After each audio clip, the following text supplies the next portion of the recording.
Et cet invité, c'est le docteur Philippe Fradin. Bonjour. Bonjour Caroline. Alors, vous êtes président de la commission médicale d'établissement, urgentiste également, ancien chef du service des urgences du SAMU et du SMUR, et vous êtes membre de la cellule de crise Covid en Vendée. Si on vous a demandé de venir en plateau, c'est pour nous expliquer justement ce qu'est le plan blanc.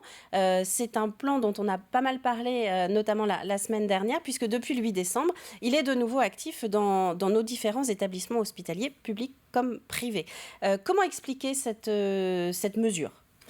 Le plan blanc, donc c'est un dispositif d'urgence pour les hôpitaux, les établissements de santé publics et privés. C'est un plan qui est inscrit dans la loi de politique de santé depuis 2004. Un dispositif d'urgence pour mettre en place des moyens pour faire face à une situation sanitaire exceptionnelle ou un accru de victimes.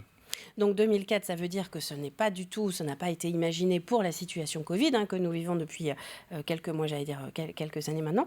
À quel moment il a été utilisé d'ailleurs avant cette période 2020-2021 ? Alors le plan blanc, c'est une structure, c'est un schéma directeur dans lequel on s'inscrit pour faire face à les situations dont je vous ai parlé tout à l'heure.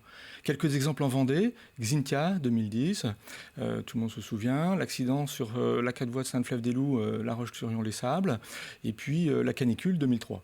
Donc c'est à ces moments-là qu'on met en place ce plan blanc. C'est pour, donc, comme je vous le disais, faire face à un afflux de victimes, et c'est sous l'autorité du directeur. Alors l'impulsion de la communauté médicale qui dit maintenant il faudrait bien déclencher le plan blanc, c'est le directeur qui a autorité pour prendre les mesures, que ce soit de déprogrammation, de rappel du personnel, de maintien du personnel, d'augmentation des moyens. C'est un peu comme si on appuyait sur un bouton pause dans toutes les activités, c'est ça, des établissements hospitaliers ? Alors, ce n'est pas une recette magique, le plan blanc. Malheureusement, on fait avec les moyens qu'on a en présence. Et c'est une réorganisation de nos activités de soins. Par exemple, en ce moment, pour l'activité Covid, on essaie d'ajuster et d'augmenter ce qu'on dit le capacitaire, c'est-à-dire le nombre de lits pour accueillir les malades qui relèvent du Covid, et avec l'enjeu pour les soins critiques, les réanimations. Donc c'est une sorte de vase communicant, en fait, c'est ça ? C'est une vase communicant pour mobiliser du personnel. L'enjeu de cette crise Covid, par exemple, pour parler de ce qui nous intéresse, de l'actualité, c'est d'augmenter le nombre de lits en réanimation. Et pour ça, le nombre de lits, c'est pas tant le nombre de lits, c'est surtout le personnel qui va avec pour soigner les malades. Alors, on n'a pas plus de personnel, mais comment on fait ? On fait appel au volontariat.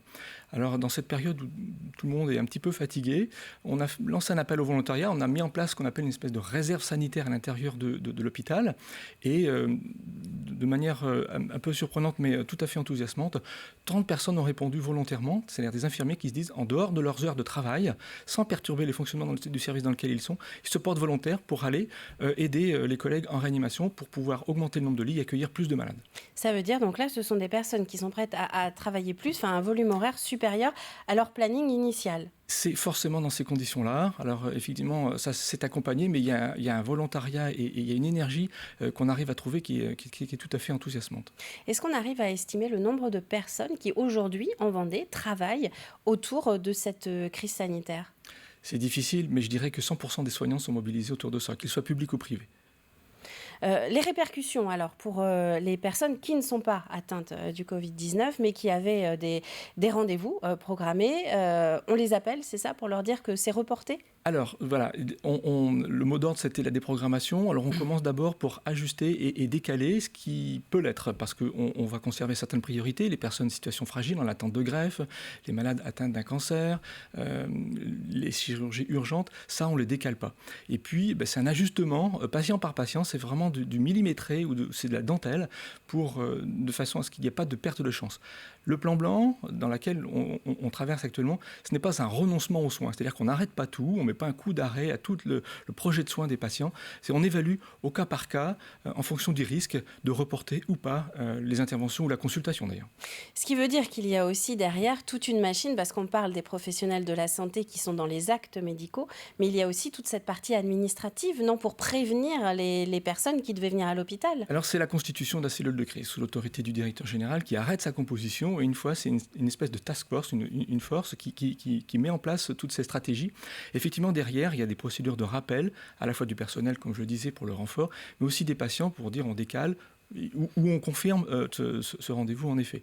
Et puis il y a au-delà, en plus du plan blanc, dans chaque hôpital, il y a une cellule territoriale de coordination, puisque les hôpitaux de Vendée publics, en dehors de l'hôpital psychiatrique, sont sous la même direction, en direction commune. Donc il y a une cellule de coordination pour tous les hôpitaux pour effectivement ajuster le curseur, pour voir s'il y a un malade qu'on ne peut pas prendre, par exemple au Sable d'Olonne, si on peut le prendre à La Roche-sur-Yon, et vice-versa.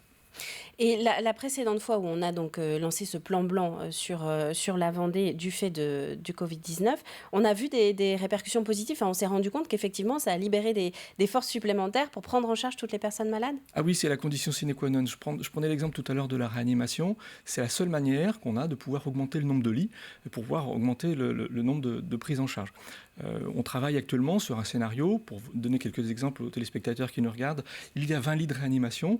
Eh bien, le projet, c'est d'aller à 25. Parce que, on va peut-être en dire quelques mots, aujourd'hui, les malades qui sont à l'hôpital et en réanimation, ce sont ceux qui sont infectés il y a 10-15 jours.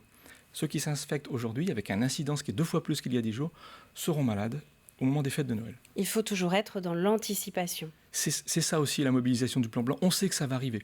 Alors on parlait tout à l'heure de situations sanitaires exceptionnelles, par exemple un car qui se renverse. Le plan blanc va durer 24 heures. On va mobiliser toutes les énergies pour 24 heures. Là, c'est une crise qui s'inscrit dans la durée. Donc il faut savoir aussi s'économiser pour pouvoir durer. C'est bien la spécificité, effectivement, de cette crise sanitaire. C'est que pour vous, c'est un marathon. On n'est pas dans le 100 mètres, là. Oui, malheureusement, c'est un marathon qui se répète. Et en 18 mois, faire plusieurs marathons, c'est quand même un peu épuisant. Et le personnel est dans cet état d'esprit assez épuisé. Et la perspective d'avoir à gérer un autre plan blanc au moment des fêtes de Noël, c'est quand même une période assez sacrée pour des retrouvailles familiales. Ça n'en soulève pas tout à fait l'enthousiasme. Je voudrais juste terminer sur une dernière question. Les personnes qui sont contactées, justement, donc qui vont avoir ces rendez-vous reportés, quel message vous pouvez leur passer ? Si elles sont contactées, c'est parce qu'on sait qu'on peut repousser leur rendez-vous, c'est ça ? Si elles sont contactées pour reporter leur rendez-vous à l'intervention, c'est qu'on sait qu'on peut le faire, c'est qu'on sait qu'il n'y a pas de risque et pas de préjudice qu'elles subiront. C'est simplement un retard dans la prise en charge, mais il n'y aura pas de préjudice pour leur santé. Merci beaucoup, docteur. Donc, docteur Fradin, je rappelle que vous êtes président de cette commission médicale d'établissement, que vous faites partie de la cellule de crise concernant le Covid-19 ici en Vendée. Merci à vous d'être venu sur le plateau de la matinale.